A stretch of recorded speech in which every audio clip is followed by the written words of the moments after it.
ಇವತ್ತು ಗಂಗಾ ಮತಸ್ಥರು ಮಂಡ್ಯ ಕ್ಷೇತ್ರದಲ್ಲಿ, ಬೇರೆ ಕ್ಷೇತ್ರ ಏನೋ ನನಗೆ ಗೊತ್ತಿಲ್ಲ, ನನ್ನ ಕ್ಷೇತ್ರದಲ್ಲಿ ನನ್ನ ಕೈಲಾದಂಥ ಅಧಿಕಾರ ರಾಜಕೀಯ ಪ್ರಾತಿನಿಧ್ಯವನ್ನ ಕೊಡ್ತಾ ಬಂದಿದ್ದೀನಿ. ನಿಮಗೂ ಕೂಡ ಗೊತ್ತಿದೆ. ಇವತ್ತು PLD ಬ್ಯಾಂಕ್ ಅಂತ ಹೇಳಿದ್ರೆ ಇಲ್ಲಿ ಓದಿರುವಂಥ ವಿದ್ಯಾವಂತರು ಗೊತ್ತು, ಎಲ್ಲ ಬಲಿಷ್ಠ ಸಮಾಜದವರು ಇವತ್ತವರೆಗೂ ಆಗ್ಬೋದು. ಇವತ್ತು ಈ ಹಾಲಿ PLD ಬ್ಯಾಂಕ್ನ ಅಧ್ಯಕ್ಷರು ಗಂಗಾ ಮತಸ್ಥ ಸಮಾಜದ ಬಸರಾಳನ ಯೋಗೇಶ್ ಅವರು ಬಂದಿಲ್ವಾ? ಪೈಪೋಟಿ ಇತ್ತು, ಯೋಗೇಶ್ನ ಮಾಡಲೇಬೇಕು ಅಂತ ಹೇಳಿ ನನ್ನ ತಾಲೂಕಿನ PLD ಬ್ಯಾಂಕಿಗೆ ನಿಮಗೆಲ್ಲ ಸಾಲ ಕೊಡ್ಬೋದು, ಅಷ್ಟು ಪವರ್ಫುಲ್ PLD ಬ್ಯಾಂಕಿಗೆ ಅಧ್ಯಕ್ಷರನ್ನ ಮಾಡಿ. ಇಲ್ಲಿ ಮಂಚಯ್ಯ ಬಂದಿಲ್ಲ, ಅವರು ಬಂದಿಲ್ಲ. ಮಂಚಯ್ಯನ ಯಾಕೆ ಸಮಾಜದ ಕಾರ್ಯಕ್ರಮ ಅಂದರೆ ಬರಲ್ವೋ ಗೊತ್ತಿಲ್ಲ. ಮಂಚಯ್ಯನ KDP ಸದಸ್ಯರು ಮಾಡ್ಕೊಂಡಿದ್ದೀವಿ. 53 ಏನು ಕುಮಾರಣ್ಣ, 53 ಇಲಾಖೆಗೆ ಏನು ಬೇಕಾದ್ರೂ ಕ್ವಶನ್ನ ನನ್ನ ಜೊತೆ ಸಭೆ ಮಾಡ್ಬೇಕಾದ್ರೆ ಕೇಳ್ಬೋದು. ಮಂಚಯ್ಯನ ಮಾಡಿದ್ದೀನಿ, ಅವರು ಬಂದಿಲ್ಲ. ಇನ್ನು ಬಡವರಿಗೆ ಸೈಟ್ ಹಂಚ್ಬೋದು, ಭೂ ನ್ಯಾಯ ಮಂಡಳಿಯ ಸದಸ್ಯರಾಗಿ ಅದೇ ಬಸರಾಳನ ಪ್ರಶಾಂತ್ ಅವ್ರನ್ನೂ ಕೂಡ ಮಾಡಿದ್ದೀನಿ, ಅವರು ಕೂಡ ಗಂಗಾ ಮತಸ್ಥರು. ಇನ್ನು ಚೆಸ್ಕಾಂ ನಿರ್ದೇಶಕರಾಗಿ 3-4 ಹೆಸರು ಪಟ್ಟಿಲ್ಲ, ಯಾಕಂದ್ರೆ ಅದು ಭಾಳ ಜನ ಮಾಡಿದ್ದೀನಿ, 3-4 ಜನ ಮಾಡಿದ್ದೀನಿ. ನಮ್ಮ ಕಲ್ಲಳ್ಳಿ ಶಿವರಾಮ್ ಅವರ ಮಹಿಳಾ ಕಾಲೇಜಿನ ನಿರ್ದೇಶಕರನ್ನಾಗಿ ಮಾಡಿದ್ದೀನಿ.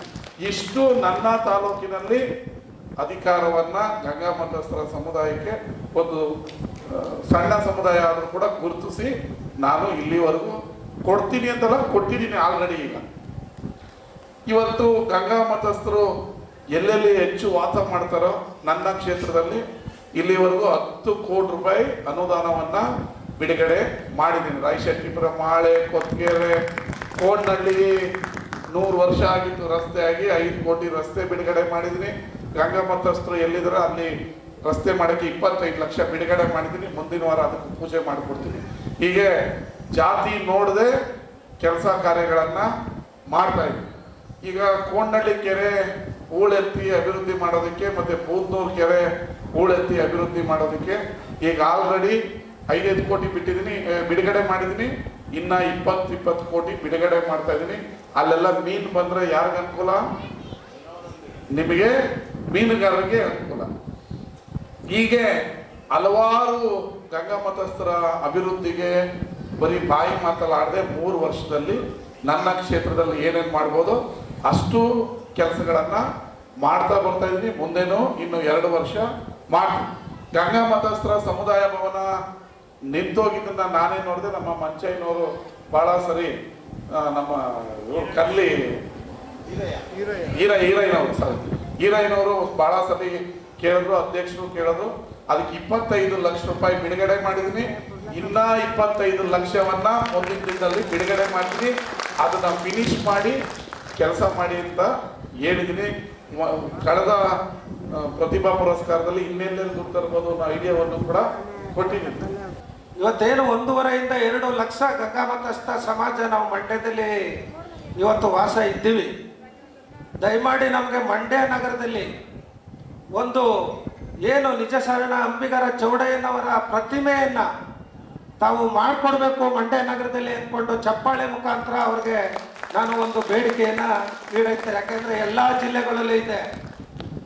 ಏನು ನಿಜ ಶರಣ ಅಂಬಿಗರ ಚೌಡಯ್ಯನವರು ನಾವೆಲ್ಲ ನಿಜವನ್ನ ಹೇಳುವಂತ ಗಂಗಾ ಮಾತೆಯ ಗಂಗಾ ಮಕ್ಕಳು ಮತ್ತೆ ಗಂಗಾ ಪುತ್ರರು. ದಯಮಾಡಿ ಇದನ್ನ ಮಾಡಿಕೊಡ್ಬೇಕು ಅಂತ ಒಂದು ಬೇಡಿಕೆಯನ್ನ ತಮ್ಮಲ್ಲಿ ಇಡ್ತಾ ಇದ್ದೀನಿ. ಜೊತೆಗೆ ಮುಂದಿನ ಚುನಾವಣೆ ತಾವು ಉಸ್ತುವಾರಿ ಮಂತ್ರಿಗಳು ಯಾರು ಹೊಸದಾಗಿ ಬರ್ತಾರೆ ಅವರಲ್ಲಿ ಮಾತಾಡಿ, ತಾಲೂಕ್ ಪಂಚಾಯತಿ ಆಗ್ಬೋದು, ಜಿಲ್ಲಾ ಪಂಚಾಯತಿ ಆಗ್ಬೋದು, ನಗರಸಭೆ, ಪುರಸಭೆಯಲ್ಲಿ ವಿಶೇಷವಾಗಿ ನಮ್ಮ ಗಂಗಾ ಮತಸ್ಥ ಸಮಾಜದ ಬಂಧುಗಳಿಗೆ ತಾವು ವಿಶೇಷ ಆದ್ಯತೆಯನ್ನ ನೀಡಬೇಕು ಅಂತ ಅಂದ್ಬಿಟ್ಟು ನನ್ನ 2ನೇ ಬೇಡಿಕೆ. ಜೊತೆಗೆ ಈಗಾಗಲೇ ತಾವು ಏನು ನಮ್ಮ ಸಮುದಾಯ ಭವನ ಮತ್ತು ವಿದ್ಯಾರ್ಥಿ ನಿಲಯಕ್ಕೆ ಅನುದಾನವನ್ನ ಈಗಾಗಲೇ ಮಾಡಿದ್ರಿ. ಇನ್ನೂ ಹೆಚ್ಚಿಗೆ ಅನುದಾನವನ್ನ ದಯಮಾಡಿ ತಾವು ಕರುಣೆ ಮಾಡಿ, ನಮ್ಮ ವಿದ್ಯಾರ್ಥಿ ನಿಲಯ ನಮ್ಮ ಮಂಡ್ಯ ಜಿಲ್ಲೆಯಲ್ಲಿ ಎಲ್ಲೂ ಇಲ್ಲ, ಅದನ್ನ ಮಾಡಿಕೊಡೋಕೆ ತಾವು ಅವಕಾಶವನ್ನ ಕೊಡಬೇಕು ಅಂತ ಅಂದ್ಕೊಂಡು ಕೋರ್ಕೋತಾ ಇದ್ದೀನಿ. ಜೊತೆಗೆ ಯುವಕರಿದ್ದಾರೆ, ನಮ್ಮ ಸಮಾಜದ ಬಂಧುಗಳವ್ರೆ, ಸುಮಾರು 25ರಿಂದ 30 ವರ್ಷಗಳಿಂದ ನಾವೆಲ್ಲರೂ ದುಡಿತ್ಲೇ ಇದ್ದೀವಿ.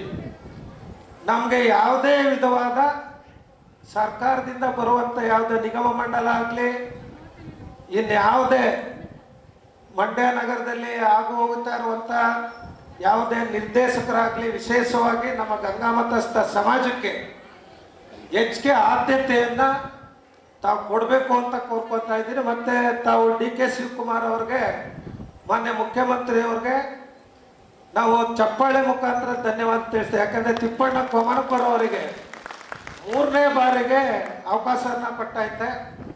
ಬಹುಶಃ ಈ ಭಾಗದಲ್ಲಿ ನಾನು ಗಣಿಗ ರವಿ ಅವ್ರನ್ನ ಕೇಳ್ಕೊತಾ ಇರೋದೇನೆಂದ್ರೆ ಮಾನ್ಯ ಮುಖ್ಯಮಂತ್ರಿ ಅವರ ಹತ್ರ ಮಾತಾಡಿ ನಮ್ಮ ಮೈಸೂರು ಭಾಗಕ್ಕೆ ಇದುವರೆಗೂ 25 ವರ್ಷದಿಂದ ಯಾವುದೇ MLC ಆಗಲಿ ನಿಗಮ ಮಂಡಳಿ ಆಗಲಿ ಕೊಟ್ಟಿಲ್ಲ.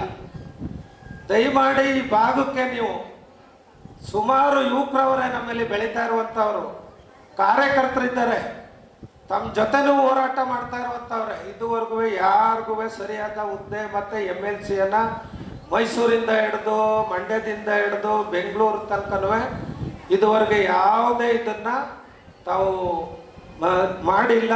ಅದಕ್ಕೋಸ್ಕರ ತಾವು ಸನ್ಮಾನ್ಯ ಮುಖ್ಯಮಂತ್ರಿಯವರ ಜೊತೆ ಮತ್ತೆ ಉಸ್ತುವಾರಿ ಅವರ ಜೊತೆ ಮಾತಾಡಿ ದಯಮಾಡಿ ಒಂದು 4-5 ಬೇಡಿಕೆಯನ್ನ ನಮಗೆ ತಾವು ಮಾಡಿಕೊಡ್ಬೇಕು ಅಂತ ಅಂದ್ಬಿಟ್ಟು ಕೋರಿ, ನಾನೇನಾದ್ರು ಹೆಚ್ಚಿಗೆ ಮಾತಾಡಿದ್ರೆ ದಯಮಾಡಿ. ಸುಮಾರು ಜನ ಅವರೇ ಈಗಾಗಲೇ ನಾವು ಕುಮಾರ್ ಅವ್ರಿಗೂ ಕೇಳಿದ್ದೀವಿ, ಗಂಗಾಧರ್ ಕೇಳಿದ್ದೀವಿ, ಡಾಕ್ಟರ್ ಭಗತ್ ರಾಮ್ ಅವ್ರು ಕೇಳಿದ್ದೀವಿ, ಸುಮಾರು 7-8 ಜನಕ್ಕೆ ಕೇಳಿದ್ದೀವಿ. ನೀವು ಯಾರು ಕೊಟ್ಟರು ನಮ್ಮ ಜನಾಂಗದವ್ರು ಕೊಟ್ರೆ ಈ ಸಂದರ್ಭದಲ್ಲಿ ನಮಗೆ ಈ ವೇದಿಕೆ ಮುಖಾಂತರ ನಾನು ಪತ್ರಿಕಾ ಮಾಧ್ಯಮದವ್ರ ಮುಖಾಂತರ ನಾನು ಮನವಿಯನ್ನ ಮಾಡಿಕೊಂಡು ಮತ್ತೊಮ್ಮೆ ಬೇಡ್ಕೊತಾ ಇದ್ದೀನಿ. ನಮ್ಮ ವಿದ್ಯಾರ್ಥಿ ಭವನ ಮತ್ತೆ ಏನು ಜೈಕೋಟೆಯನ್ನವರು ಈಗಾಗಲೇ ನಮ್ಮ ಕೆಳ ಹಂತದಿಂದ ಬಂದಿರುವಂತಹದನ್ನ ಏನು ಈಗಾಗಲೇ ಬಿಲ್ಡಿಂಗು ನೆನೆಗುದಿಗೆ ಬಿದ್ದು ನಡೀತಾ ಇದೆ. ಮಾನ್ಯ ರವಿಕುಮಾರ್ ಅವರು ಕೂಡ ವಿಶ್ವಾಸವನ್ನ ನಮ್ಮ MLC ಅವರು ಈಗಾಗಲೇ ಬಂದು ಉದ್ಘಾಟನೆಯನ್ನ ಮಾಡಿ ಹೋಗವ್ರೆ.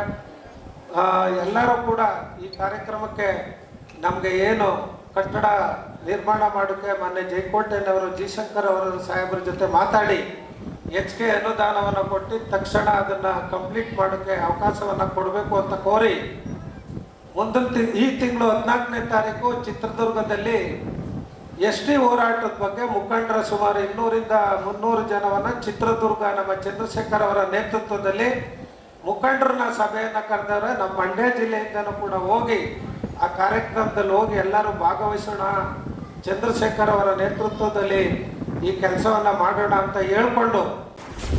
ಕರ್ನಾಟಕ ನ್ಯೂಸ್ ಡಿಜಿಟಲ್ ಚಾನಲ್ ಅನ್ನು ಈಗಲೇ ಸಬ್ಸ್ಕ್ರೈಬ್ ಮಾಡಿ.